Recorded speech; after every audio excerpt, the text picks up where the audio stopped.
100 साल पहले घने जंगलों और बर्फीले पहाड़ों के बीच एक रहस्यमयी राज्य हुआ करता था। उस राज्य में एक युवक रहता था, आर्यन। दुनिया उसे एक साधारण शिकारी समझती थी, लेकिन उसके अंदर एक ऐसा रहस्य छिपा था जिसे जानकर लोग कांप उठते। हर रात चांद निकलते ही उसका शरीर बदलने लगता।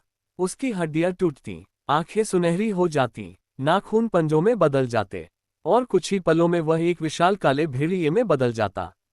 वह कोई साधारण वेयरवुल्फ नहीं था, वह था वुल्फ किंग, भेड़ियों का आखिरी राजा। लेकिन उसके पास ये शक्ति एक वरदान नहीं बल्कि अभिशाप थी, क्योंकि जिसने भी उससे प्यार किया वह उससे दूर हो गया।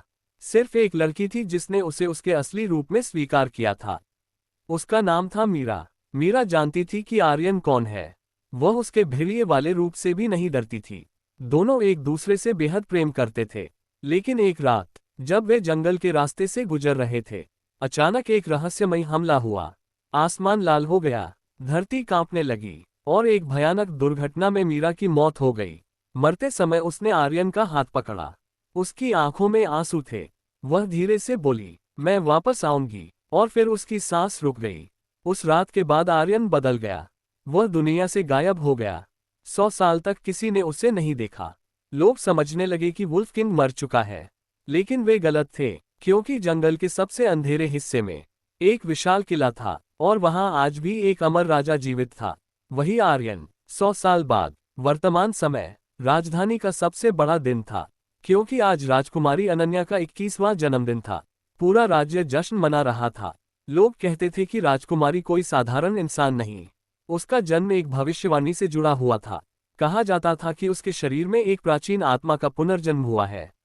राजा और रानी उसे देवी का वरदान मानते थे, लेकिन अनन्या को हमेशा अजीब सपने आते थे।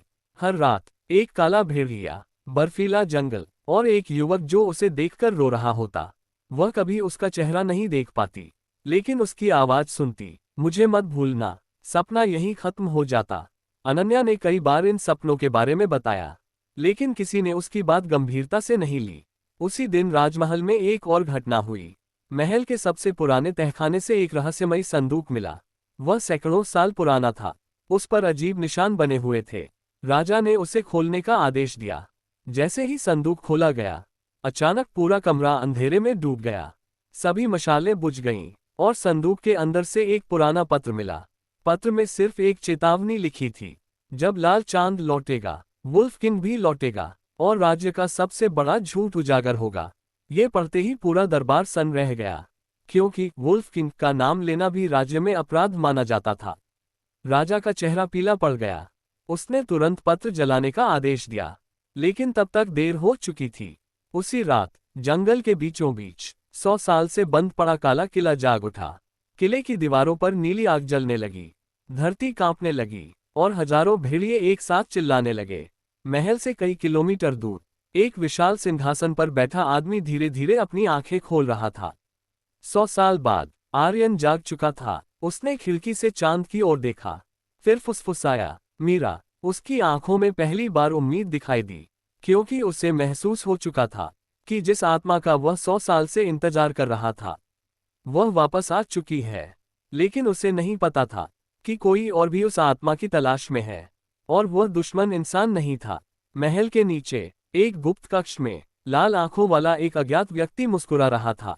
उसने दीवार पर टंगी अनन्या की तस्वीर को देखा और बोला, आखिरकार खेल शुरू हो गया। उसकी मुस्कान और गहरी हो गई।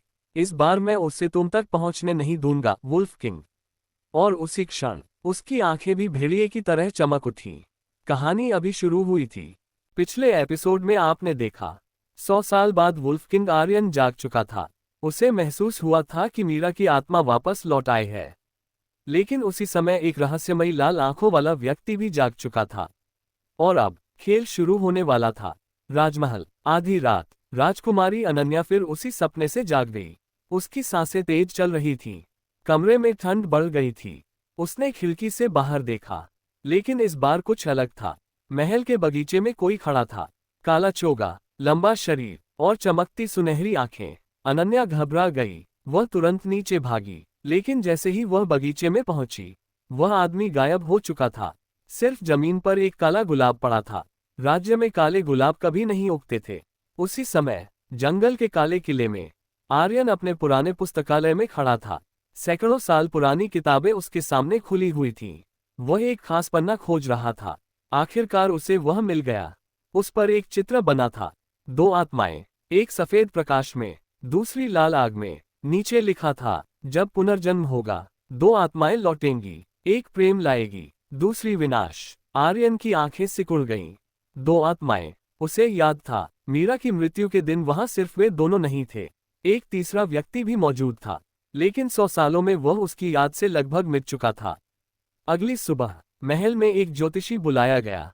राजा ने उसे चेतावनी वाला पत्र दिखाया।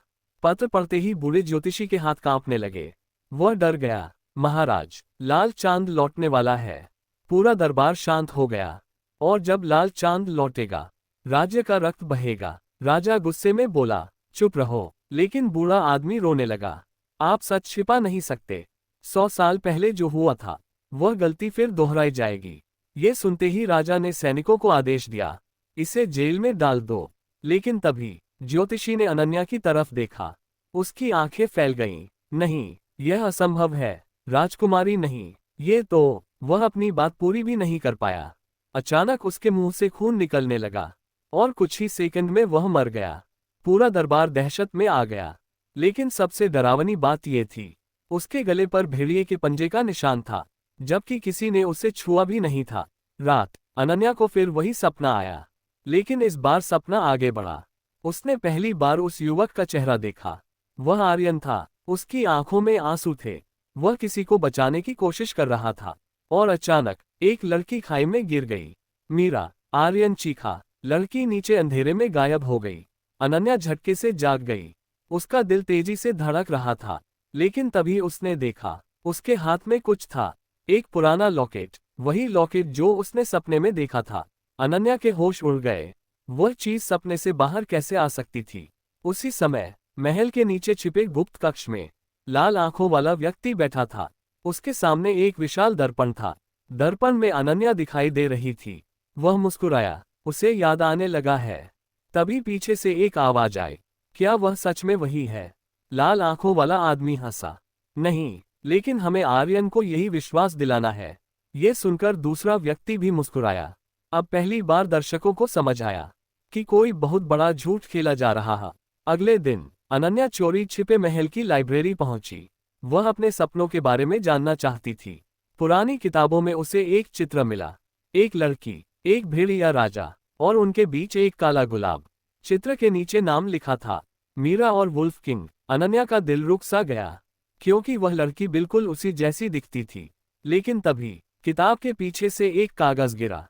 उस पर किसी ने खून से लिखा था, अगर तुम ये पढ़ रही हो तो भाग जाओ, तुम मीरा नहीं हो। अनन्या का चेहरा सफेद पड़ गया। उसने पीछे मुड़कर देखा, लेकिन लाइब्रेरी में कोई नहीं था। उसी क्षण जंगल में आर्यन ने अपनी आंखें बंद की।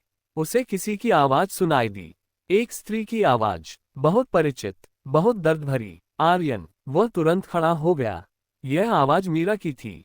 लेकिन अगले ही पल आवाज फुसफुसाई, वह गलत लड़की है। आर्यन स्तब्ध रह गया। क्या मीरा, तुम कहाँ हो? लेकिन आवाज गायब हो चुकी थी। और तभी आसमान में लाल चांद उगने लगा। 100 साल बाद पहली बार आर्यन ने ऊपर देखा। उसकी आंखों में डर था, क्योंकि उसे एहसास हो चुका था, शायद वह 100 साल से जिस आत्मा का इंतजार कर रहा था, वह राजकुमारी अनन्या नहीं है। और अगर ऐसा है, तो असली मीरा आखिर है कौन? एपिसोड समाप्त।